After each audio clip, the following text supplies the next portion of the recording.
Você não foi rejeitado no amor. Você foi rejeitado na infância. E ninguém te contou isso. E sabe qual é a verdade dura, mas libertadora? A dor que você sente hoje quando alguém não te escolhe, não te ama, não te valida, não começou aqui. Ela não tem a ver exatamente com essa pessoa. Ela começou muito antes, quando você ainda nem sabia falar sobre amor, mas já precisava desesperadamente ser visto, reconhecido e amado. E é sobre isso que você precisa entender, porque só quando você entende, você para de repetir. Por que a rejeição amorosa dói tanto mais do que deveria?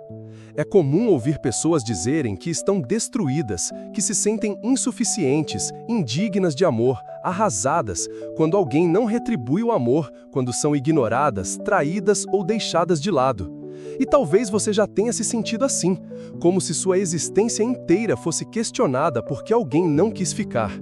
Mas por que isso dói tanto? Por que o não de uma pessoa específica parece ter o poder de te despedaçar por dentro, muito mais do que a situação objetiva justificaria? Aqui está o ponto central. A rejeição amorosa nunca é só sobre o amor. Ela é uma reativação, quase automática, inconsciente, de uma ferida que nasceu muito antes, lá na infância, nas nossas primeiras experiências emocionais.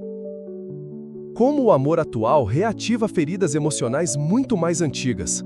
O que chamamos hoje de dor da rejeição amorosa é, na verdade, o eco de algo que ficou mal resolvido na construção da nossa identidade emocional. Na infância, nós somos inteiramente dependentes do olhar dos nossos cuidadores. É pelo olhar, pelo cuidado, pelo afeto que começamos a entender quem somos, se somos dignos de amor, se temos valor. Quando esse olhar é insuficiente, ausente, frio, negligente ou até excessivamente crítico, uma ferida narcísica se instala. E essa ferida não some só porque crescemos. Ela se esconde e se manifesta toda vez que o amor volta a ser colocado em jogo. Toda vez que alguém não te escolhe, essa criança ferida dentro de você grita, de novo, eu não sou suficiente. A busca inconsciente por amor que faltou nas primeiras relações, pais, cuidadores. Essa é a raiz que muitas pessoas nunca perceberam. Quando buscamos desesperadamente que alguém nos ame, nos valide, nos escolha, muitas vezes não estamos buscando aquele amor específico. Estamos, na verdade, tentando, inconscientemente, reparar uma falta primitiva, o amor que sentimos que não recebemos na infância. Freud já mostrava que o eu se forma a partir do desejo do outro. Somos, no início da vida, aquilo que os nossos cuidadores refletem de volta para nós. Se o reflexo foi de descuido, rejeição, frieza ou abandono, passamos a acreditar profundamente que há algo de errado em nós. Por isso, cada nova rejeição na vida adulta não dói apenas pelo presente. Ela dói porque toca na ferida antiga e, sem perceber, você não está apenas querendo que aquela pessoa específica te ame. Você está, na verdade, querendo, simbolicamente, alguém olhe para aquela criança interior e finalmente diga: eu te vejo, você tem valor, você merece ser amado. Perceber isso já muda tudo, porque você começa a entender que não é sobre esse amor que não deu certo, não é sobre essa pessoa que não te escolheu, é sobre algo muito mais profundo, muito mais antigo. E se você não olhar para isso, vai continuar acreditando a cada rejeição que o problema é você, mas não é. A rejeição que você sente hoje não te define, ela só revela uma dor que você tem o poder de curar. Talvez agora você esteja começando a entender. A dor da rejeição amorosa não começa no amor, começa na infância. Mas de onde exatamente nasce essa ferida? Por que ela é tão potente, tão persistente, tão difícil de romper? É aqui que a psicanálise, especialmente Freud, começa a nos entregar chaves preciosas, chaves que, se você tiver a coragem de usar, podem abrir portas internas que você nem sabia que estavam trancadas. Complexo de castração e feridas narcísicas, onde nascem as dores da rejeição. Freud nos ensinou que durante o desenvolvimento psíquico infantil, atravessamos experiências que moldam profundamente a nossa forma de amar, desejar e nos relacionar. Uma dessas experiências é o que ele chamou de complexo de castração, que, longe do que muitos pensam, não se trata de algo literal, mas sim simbólico, psíquico. Esse complexo surge no momento em que a criança percebe que não é o centro do mundo, que não pode tudo, que existe uma lei, um limite. E junto disso vem a percepção de que não é completamente suficiente para garantir o amor, a atenção ou o desejo do outro, geralmente dos pais. Essa percepção, muitas vezes, gera o que chamamos de ferida narcísica, uma espécie de ruptura interna, uma sensação de que há algo de errado comigo. Eu não sou suficiente, eu não sou digno de amor. Quando essa ferida não é elaborada, ela não desaparece. Ela se esconde, se recalca, se mascara, mas continua operando silenciosamente no inconsciente. E ela aparece, mais tarde, cada vez que alguém te rejeita, te ignora ou não corresponde ao seu amor. O desenvolvimento do eu a partir do desejo e do olhar do outro, pais, cuidadores. Freud dizia algo profundamente verdadeiro e ao mesmo tempo desconfortável. O eu não é senhor em sua própria casa. Por quê? Porque o eu, na infância, é literalmente formado a partir do olhar do outro. Quando somos bebês, não temos uma noção formada de quem somos. Quem nos devolve essa imagem são nossos cuidadores. É pelo sorriso da mãe, pelo colo do pai, pelo olhar amoroso, ou pela ausência disso, que começamos a construir a percepção sobre nós mesmos. Se esse olhar foi suficientemente bom, amoroso, consistente, nós crescemos com uma base de valor interno mais sólida. Mas se esse olhar foi marcado por negligência, rejeição, frieza, críticas constantes ou até por ausências emocionais mais sutis, cresce dentro de nós um vazio que não desaparece. E esse vazio se transforma em sede. Sede de ser visto, de ser amado, de ser validado. E aqui está a chave. Quando você busca desesperadamente que alguém te escolha no amor, na vida adulta, na verdade está buscando o olhar que te faltou lá atrás. E é por isso que essa busca parece interminável. Porque inconscientemente você não está apenas tentando conquistar o amor do outro. Você está tentando, a todo custo, reparar aquela ferida primordial. O que não foi recebido na infância se transforma em desejo insaciável na vida adulta. Pessoas que sofrem com rejeição amorosa constante frequentemente dizem frases como: "Por que eu sempre escolho quem não me escolhe? Por que eu me sinto invisível nos relacionamentos? Por que parece que quanto mais eu amo, menos eu sou amado?" Essas perguntas não têm resposta simples, mas têm uma origem clara na psicanálise. A verdade dura é que quando crescemos com uma fome afetiva não saciada na infância, entramos na vida adulta tentando saciar isso no amor romântico. Só que há um problema. O outro não tem como curar uma ferida que não nasceu no amor adulto, mas no amor primário. E é aí que começa o ciclo. Porque sem perceber, escolhemos pessoas que de alguma forma reproduzem a mesma dinâmica afetiva da infância. Pessoas indisponíveis, frias, críticas, emocionalmente distantes ou que simplesmente não conseguem nos dar o que precisamos. E sabe o mais cruel? O inconsciente escolhe, não porque quer te machucar, mas porque lá no fundo existe uma fantasia inconsciente de que, se eu conseguir fazer essa pessoa me amar, eu provo, finalmente, que sou digno, que eu valho, que eu mereço amor.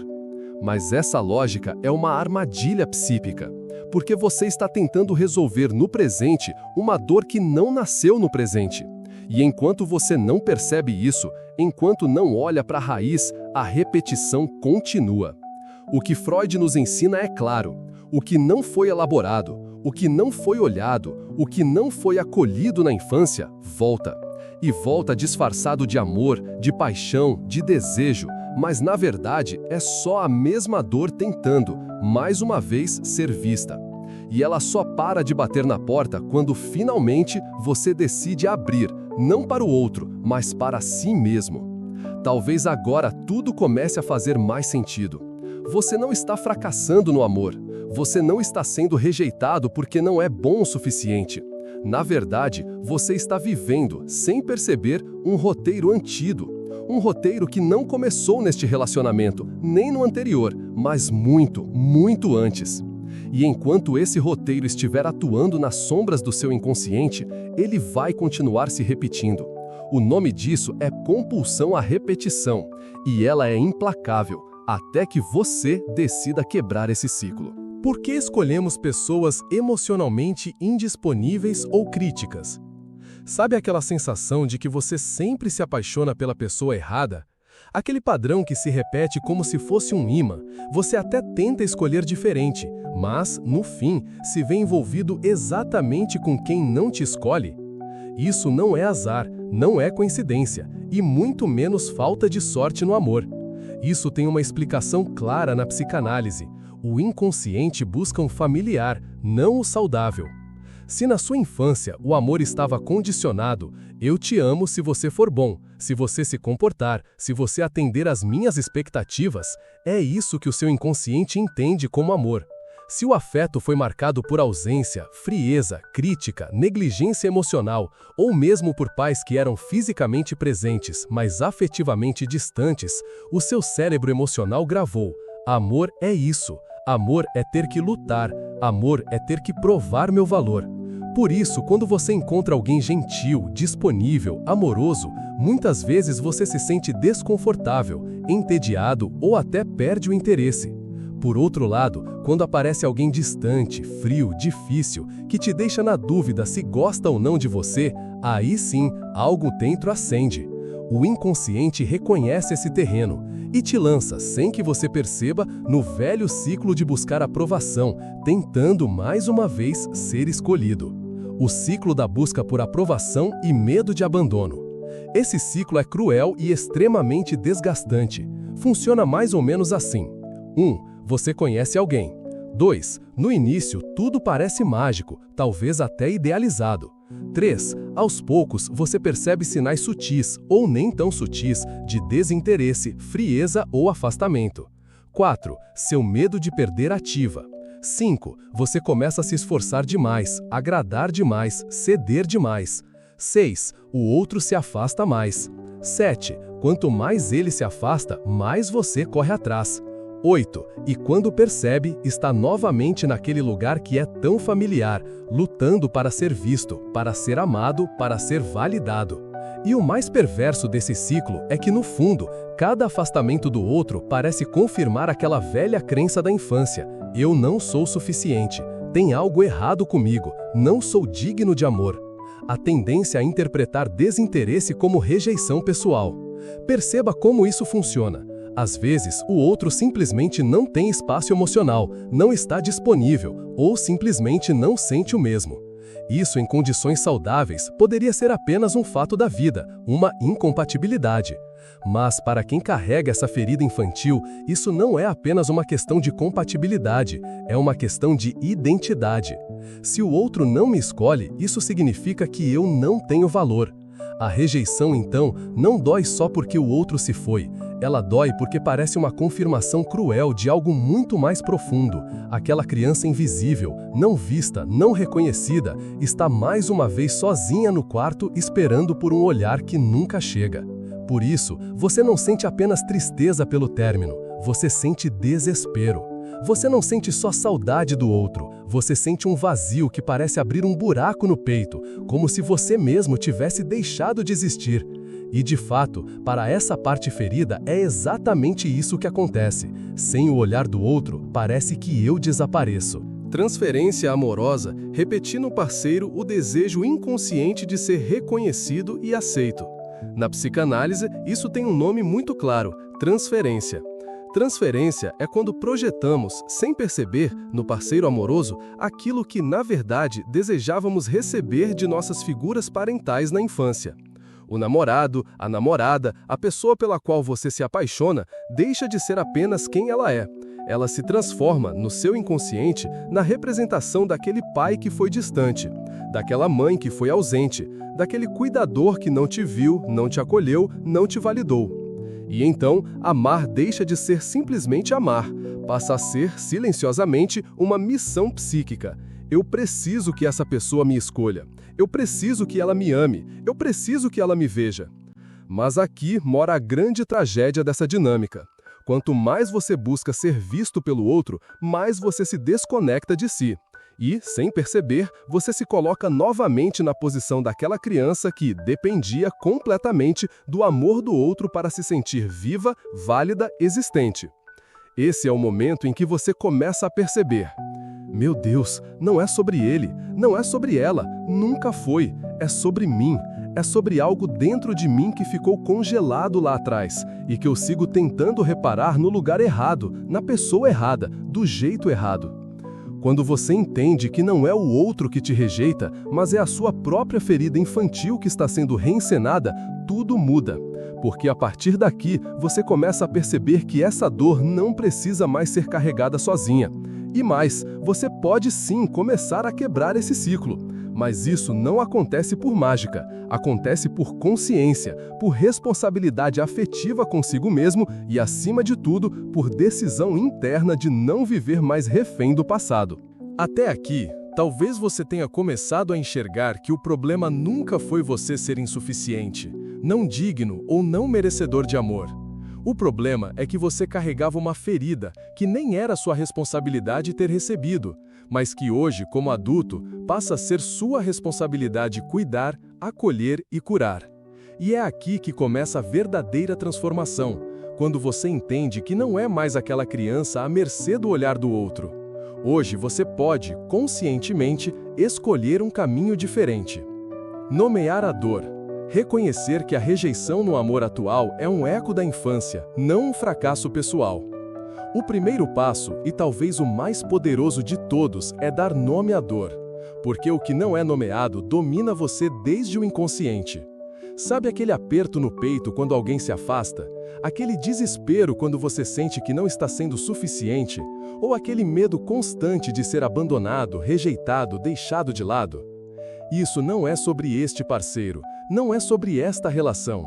Isso é sobre algo que se formou lá atrás, na sua infância, quando você aprendeu, do jeito que pôde, que o amor vinha junto com ausência, rejeição, crítica ou abandono.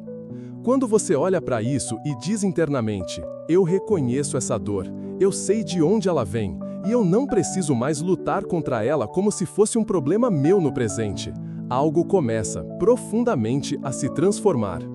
Nomear é o primeiro gesto de liberdade. 2. Desfazer a ilusão. Perceber que o outro não tem o poder de curar a falta que só você pode olhar e cuidar. Aqui vem uma das maiores armadilhas emocionais que quase todos nós caímos.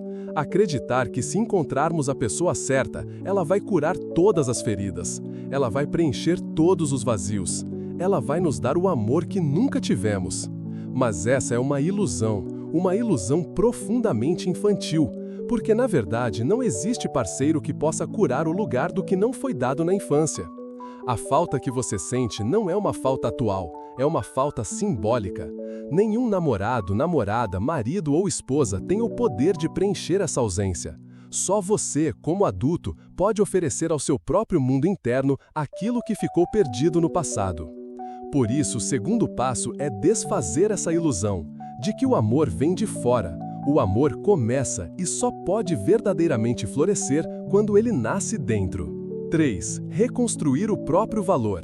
Entender que você não é a criança rejeitada. Hoje você é adulto e pode se acolher. Aqui está uma chave gigantesca da transformação. Você não é mais aquela criança. Sim, aquela criança sentiu abandono, sentiu rejeição, sentiu invisibilidade, mas hoje você não é mais ela. Hoje você é quem pode cuidar dela. Psicologicamente falando, isso se chama integração psíquica. É quando você deixa de viver aprisionado no passado e começa a desenvolver uma relação de cuidado, amor e acolhimento consigo mesmo. Isso não significa ignorar as dores, fingir que não sente ou criar uma falsa positividade. Significa, sim, olhar para dentro e dizer: eu vejo você, eu sei que você sofreu, e hoje eu estou aqui por você. Eu não vou mais te abandonar. É aqui que começa a verdadeira reconstrução da autoestima, porque autoestima não é se achar perfeito, incrível ou melhor do que os outros. Autoestima é se tornar aquele que não abandona mais a si mesmo. 4. Praticar o rompimento simbólico. Sair da posição de filho invisível para se tornar protagonista da própria vida afetiva. Se na sua infância você precisou ser o filho ou filha que agradava, que não dava trabalho, que tentava merecer amor, Então, sem perceber, você continua levando esse script para os relacionamentos. Por isso, é necessário um rompimento simbólico. E o que significa isso? Significa que, como adulto, você precisa se desligar psicologicamente da busca infantil por aprovação dos pais e, por extensão, da busca incessante por validação no amor. Esse rompimento não é contra os pais, nem contra ninguém. Ele é a favor de você. É quando você diz internamente: eu não sou mais aquela criança que precisa ser perfeita para ser amada. Eu não sou mais o filho invisível que precisa se anular para ser visto. Hoje eu sou meu próprio cuidador, meu próprio colo, meu próprio lar. Isso se reflete diretamente nas suas relações. Porque, quando você deixa de buscar no outro esse olhar salvador, você se posiciona, pela primeira vez, como protagonista da sua vida afetiva. E quando você se torna protagonista, você não aceita mais migalhas, você não negocia mais a sua dignidade emocional. Você escolhe, não mais porque precisa ser escolhido, mas porque deseja compartilhar e não mais mendigar amor. 5. Processo terapêutico. A análise como caminho para ressignificar a própria história emocional e abrir espaço para um amor mais livre e consciente. Nenhuma transformação profunda acontece na superfície, porque a dor que você carrega não é superficial, ela é inconsciente, ela está no seu mundo interno, nos recantos mais antigos e silenciosos da sua psique. Por isso, a análise psicanalítica não é um luxo, é uma necessidade emocional para quem deseja de fato se libertar desses ciclos. A análise te oferece algo que nenhum livro, vídeo ou conselho pode oferecer. Um espaço onde, pela primeira vez na vida, você é ouvido sem julgamento. Onde a sua história é contada, olhada, acolhida e, acima de tudo, ressignificada. É ali, nesse espaço seguro, que você começa a entender de onde vem sua dor, por que você repete certos padrões, o que você está inconscientemente buscando nas relações. E, sobretudo, como construir uma nova forma de se relacionar consigo mesmo e com os outros. Analisar-se não é consertar-se, é se conhecer tão profundamente que, pela primeira vez, você deixa de ser refém do que te feriu e passa a ser autor da sua própria história emocional.